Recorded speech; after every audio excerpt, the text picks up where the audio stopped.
जय श्री राम। भव्य भारत न्यूज में आप सभी दर्शकों का एक बार पुनः स्वागत है। कहते हैं बदलाव तय है हर चीज का इस संसार में, बस कार्य अच्छे करें, किसी का जीवन बदलेगा तो किसी का दिन बदलेंगे।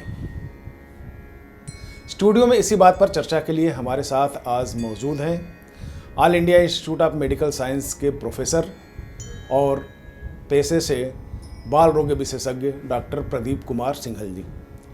डॉक्टर प्रदीप कुमार सिंघल देश में पुजारियों की दयनीय स्थिति को लेकर काफ़ी परेशान हैं। इन्होंने अपना पेशा छोड़ा और पेशा छोड़ के कूद पड़े इनकी दयनीय स्थिति को सुधारने के लिए।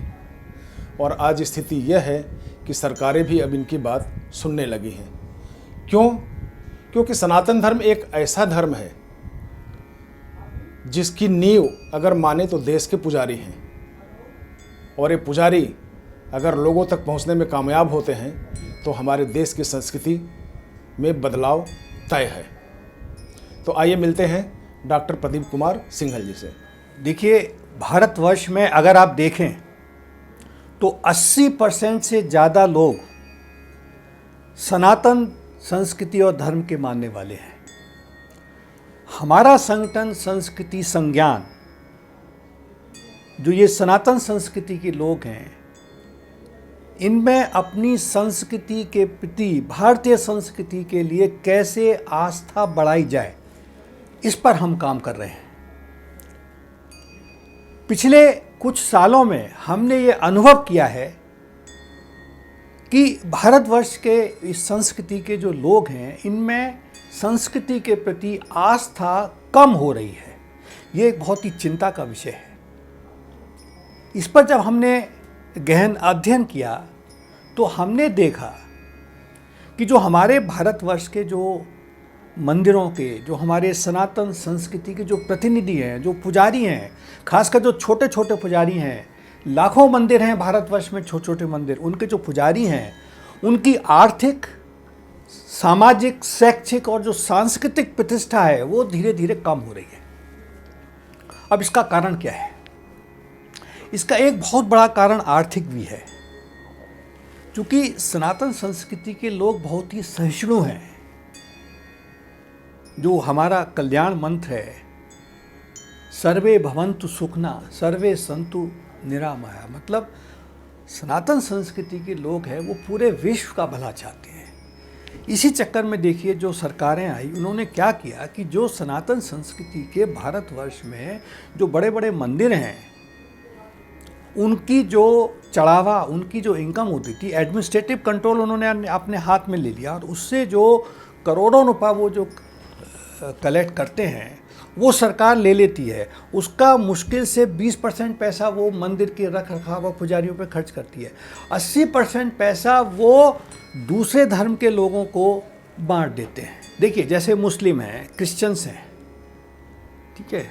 अब मैं इसमें नहीं जाऊंगा कि वो जो पैसा मुस्लिमों को जाता है या जो पैसा ईसाइयों को जाता है, जो कि आजकल हाई कोर्ट भी कह रही हैं कि उन पैसे का किस तरह से देश में आतंकवाद और अराजकता फैलाने में होता है। ये हाई कोर्ट ने कहा है, इलाहाबाद हाई कोर्ट ने पिछले कुछ दिनों पहले। तो मैं अपनी बात पे आऊँगा। तो मेन चीज़ ये है कि जो पैसा, जब वो 80% पैसा वहाँ चला जाएगा तो कैसे काम चलेगा?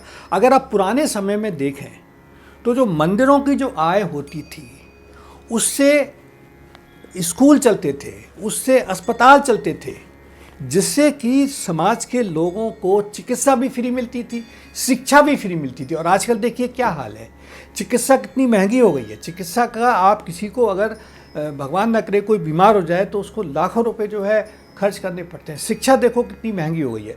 तो इसकी वजह से हमने देखा कि जो उनकी आर्थिक स्थिति जो खराब हुई है, इसकी वजह से ये सारा, जब किसी की आर्थिक स्थिति खराब होती है तो वो आदमी ढंग से काम नहीं करता है। तो इसीलिए हमने अपना जो एक पुराना वीडियो में हमने काफ़ी सारी भारतीय सरकारों से, केंद्र सरकारों से, राज्य सरकारों से पिछले 2 साल से हम सबसे अनुरोध कर रहे हैं कि आप इन मंदिर के पुजारियों की, भाई आप इनकी मासिक सैलरी बढ़ाइए। और देखिए, इसका बड़ा अच्छा परिणाम आया है। अभी आपने पिछले 4-5 दिन पहले ही आसाम के मुख्यमंत्री ने घोषणा की है कि आसाम में सभी पुजारियों को 15,000 रुपये मासिक वेतन दिया जाएगा। इसके साथ ही कर्नाटका में एक बड़ा अच्छा फैसला आया है। कर्नाटक में सरकार ने एक अध्यादेश जारी किया है जिसमें उन्होंने कहा है कि जो मंदिरों से इनकम होती है वो अब केवल सनातन धर्म और संस्कृति के लोगों के लिए, मंदिर के लिए उसी में प्रयोग की जाएगी, उसको कहीं इधर उधर नहीं दिया जाएगा। इसी तरह से तमिलनाडु में कोर्ट ने एक बहुत ही बढ़िया जजमेंट दिया।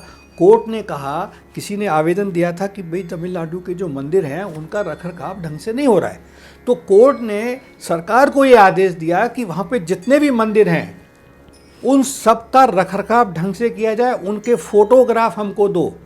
उन्होंने सरकार से कहा तो ये खाली मंदिर ही नहीं है, ये जो मंदिर हैं ये भारतवर्ष की पुरानी संस्कृति के द्योतक हैं और इन मंदिरों से लोगों में आस्था बढ़ती है। अब सवाल ये आता है कि आस्था बढ़ने से क्या होता है। देखिए, आस्था और ख़ास करके जो सनातन संस्कृति, जैसे मैंने कहा कल्याण मंत्र सर्वे भवन्तु सुखना, जो हम जब से पैदा होता है सनातन संस्कृति का आदमी, वो क्या सीखता है कि जो भी तेरे पास है भाई वो सबके लिए है, पूरे विश्व के लिए है, वो खाली ये नहीं कि मेरे लिए है। जैसा दूसरे धर्मों में ऐसा नहीं होता है। जो दूसरे कुछ धर्म हैं, वो जैसे मुस्लिम ले लीजिए आप, ईसाई ले लीजिए, वो कहते हैं नहीं हमारे लिए, बाकी कुछ नहीं मतलब। तो अगर आस्था बढ़ती है तो आस्था बढ़ने से आप ये समझ लीजिए कि आदमी के अंदर पॉजिटिव एनर्जी आती है, और जब आदमी के अंदर पॉजिटिव एनर्जी आएगी तो उसका विकास होगा। मैंने देखा है, रादर ये कई सारी स्टडीज़ में भी ये सिद्ध हुआ है, साइंटिफिक स्टडीज़ में, कि जो लोग किसी धर्म में आस्था नहीं रखते हैं वो चाहे बहुत इंटेलिजेंट होते हैं लेकिन बाद में उनको मानसिक और मनोवैज्ञानिक समस्याएं पैदा हो जाती हैं। तो मैंने बताया कि आस्था रखने से दिमाग का मानसिक विकास होता है, दिमाग का आपका मनोवैज्ञानिक विकास होता है। जब आपका विकास होगा आप अच्छी तरह से काम करेंगे, आपका विकास होगा, समाज का विकास होगा, समाज का विकास होगा तो राष्ट्र का विकास होगा। तो इसलिए, और एक मैं आपको अभी एक घटना बताना चाहूँगा। अभी कुछ दिन पहले ही All India Institute of Medical Science के जो न्यूरो सर्जन हैं डॉक्टर दीपक गुप्ता, ये जी न्यूज़ पे भी आया था पूरा प्रोग्राम, उन्होंने एक लेडी की वो क्रेनियोटमी कर रहे थे, लोकल में कर रहे थे क्रेनियोटमी, ट्यूमर निकालने के लिए लोकल एनेस्थीसिया, खाली इतने पोर्शन को ही वो एनेस्थीसिया उन्होंने दिया। तो तब उन्होंने देखा कि उस लेडी का जो ब्लड प्रेशर, जो मॉनिटर लगे हुए थे उसमें उनका ब्लड प्रेशर, पल्स बड़ा फ्लक्चुएट कर रहा है।